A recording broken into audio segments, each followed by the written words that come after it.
I started a new profile on the Donut SMP, and within hours, I was making millions. For the first 30 minutes, I was trying to figure out how to play on the SMP. I got a bit of help and was in after 35 minutes. To start off this procedure, I needed $26,000. I worked my way up by mining cobblestone and ore. I found out that copper gave off the most money and was really common. After a few hours, I got enough money to buy iron, which I turned into an anvil.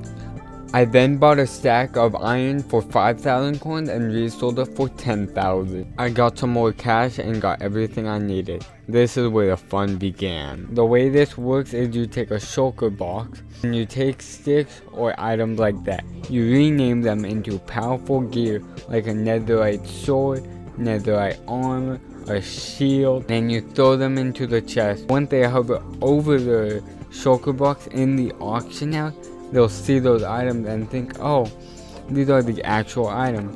Buy it.